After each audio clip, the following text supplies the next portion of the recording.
$250,000 returned 10 grand. Not in a scam, not in a hack. A major crypto exchange spent $250,000 on a flashy festival campaign and reportedly got only $10,000 back. The booth was there. The branding was there. The budget was real. But the audience was mostly teenagers and young adults trying to enjoy music, not deposit $100 into a crypto account. That was the trap. This is not just a crypto problem. It is a budgeting problem wearing a futuristic costume. Companies burn millions on parties, booths, influencers, AI announcements, and beautiful decks, while skipping the cheapest question in business. Who is actually going to use this? If giant teams can waste money this badly, what is your budget doing when nobody is watching? Alexandra Nicarici has spent more than a decade around startups, with 5 years deep inside Web3. She has worked across marketing, partnerships, business development, and growth. She helped a marketplace become #1 in its category in under 12 months and helped raise $1 million through crowdfunding in under 3 hours. Those are not vanity numbers. She has worked with trading communities tied to more than $1 billion in monthly volume.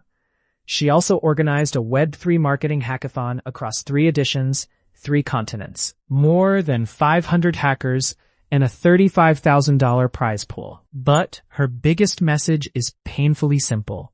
Many teams do not have a marketing problem. They have a product problem, an audience problem, and a spending problem disguised as ambition. That is where the money starts bleeding. The first failure begins before the campaign launches. Founders build something, raise money, open a booth, buy banners, hire agencies, and then freeze when asked one basic question. Who is this for? Too often, the answer is vague. The entire market, the whole crypto crowd, anyone with a wallet. That answer kills budgets.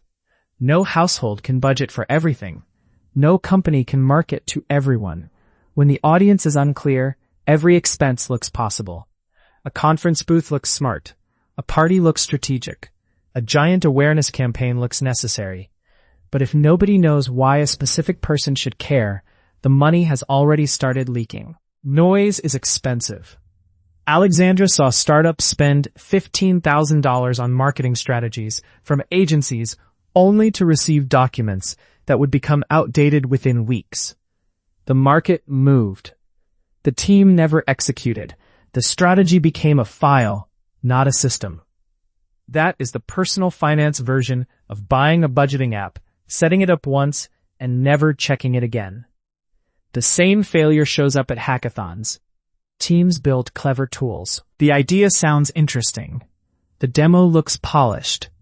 The problem may even be real. Then come the questions that destroy the fantasy. Would someone pay for this? Who would buy it? How would you reach them? Why would they switch from what they already use? Many projects stop there. Crypto has spent years talking about onboarding the next million users. But speeches do not create users. Panels do not create habits.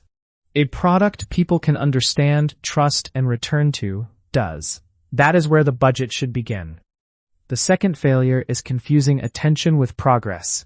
A company can dominate a venue and still be invisible in the only place that matters, the customer's mind. Alexandra described seeing booths where nobody could explain what the company actually did. Sometimes, no one from the team was even present.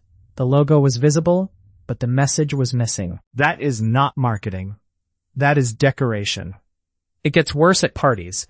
Huge activations happen in expensive cities with music, drinks, lights, and crowds. Everyone attends. Everyone posts a few clips. Then, days later, nobody remembers what the company offered. The budget was spent. The memory was not created. For a business, that is dangerous. For personal finance, it is familiar. It is the dinner you call networking, the gadget you call productivity, the premium subscription you call self-improvement. It feels responsible because it has a label, but the result is still missing. Then came the crash. In the summer of 2022, the market turned brutal. Jobs became uncertain. Alexandra decided that if a resume was not enough and a podcast was not enough, she would become too visible to ignore. Her short-form content became direct, critical, and loud. Some people called her the biggest complainer in crypto. But complaints can be audits when they point to waste. She was saying what many insiders whispered. Products were confusing. Customer support was weak. Budgets were careless. Teams wanted mass adoption, but often ignored the people expected to adopt. The backlash came because criticism threatens comfort. It is easier to call someone negative than admit the campaign had no plan. But budgets do not care about feelings. They care about results. The marketing hackathon was born from that frustration. Alexandra saw technical founders get hackathons, funding, and attention, while marketers and growth builders were often treated as extras. But if a product cannot reach users, it does not matter how elegant the code is. So she built a format where non-technical people could test campaigns, growth ideas, messaging, positioning, and user acquisition. 3 events followed, 3 continents, more than 500 hackers, a $35,000 prize pool. People joined from Japan, New Zealand, and beyond. Some used the experience to land jobs. Others used it as proof they could build under pressure. Then the copycats arrived. One potential sponsor replicated the concept in Bangkok 2 days after her event. By June 2026, 4 more similar events had appeared under different names, from growth hackathons to marketing engineering formats. That is frustrating. It is also proof. The market copies what it believes has value, but the deeper lesson is bigger than one event. Systems beat one-off spending. A hackathon creates feedback. A random party creates photos. One teaches you what works. The other teaches you how fast money disappears. That is the difference. This is where crypto's AI wave enters the story. Suddenly, every company wanted to look like an AI company. Websites changed, job titles changed, but many products did not change much at all. The label changed faster than the product. Alexandra remembered a sports app from 2021 that raised money around an AI feature. The AI was actually a human doing the work manually, including tasks like cutting videos. The label was futuristic. The operation was not. Crypto repeated the pattern. First DeFi, then DePIN, then RWA, then institutional, then AI. The story kept changing, but the customer often stayed blurry. That is not innovation. That is narrative shopping. One example raised in the conversation was Solana. Alexandra referenced an analysis claiming around $16 billion was tied to an AI-related push that many users did not enjoy. Whether viewed as an experiment or a failure, the lesson was brutal. Hype cannot rescue a tool that people do not want to use. The question remains the same. What does the product do? Who does it serve? What pain does it remove? What behavior does it make easier? If the answer is weak, marketing becomes a tax on confusion. That was also clear in Alexandra's imagined strategy for MetaMask. She said she both loved and hated it. The team had strength, but the product could feel difficult. Self-custody is unforgiving. If a user loses a seed phrase or makes a mistake, the money may never come back. That fear changes behavior. Her campaign idea was called Lose the Words, but the point was not to begin with ads. It was to begin with the product fix. Make wallet recovery safer, reduce the stress around seed phrases, improve the interface, then announce the change with a message that invites lost users back. Her second campaign line was sharp.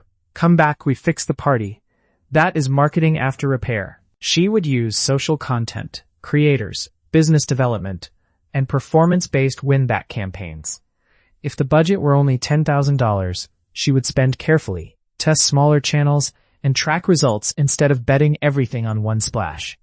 She also warned against one-time influencer campaigns. A single post disappears quickly. A longer ambassador relationship can reach people across different moments, doubts, and decisions. That is how trust compounds. And this is where the lesson leaves crypto. The same mistake happens in companies, careers, and personal budgets.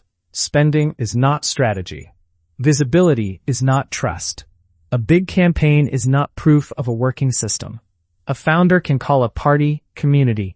A professional can call a purchase investment. A team can call a failed campaign awareness. But a label does not change the outcome. Money remembers what the deck forgets. AI will not replace every marketer. But marketers who refuse to learn AI may be replaced by those who use it better. Even then, many tools still feel built by developers for developers. Alexandra joked about tiny hyperlinks, confusing flows, tokens, credits, and platforms that run out just when the work begins. Some tools help. CapCut, Riverside, Lovable, and Manus all came up as examples with promise, though not without limits. A better editor will not fix a bad message. A faster workflow will not fix a product nobody wants. An AI label will not create demand where trust is missing. Before spending, ask what the money must prove. Before launching, ask who must care. Before chasing hype, ask what problem is actually solved. Because the most dangerous expense is not the one that fails loudly. It is the one everyone quietly protects. The one hidden under brand awareness. The one explained away as long-term positioning. The one nobody wants to audit because admitting the truth would mean admitting the budget was never strategy. It was hope with an invoice. The booth can be beautiful, the party can be packed, and the deck can look like the future. But if the customer was never there, the campaign was already over. The most expensive mistake in business is paying to be seen by people who were never going to care.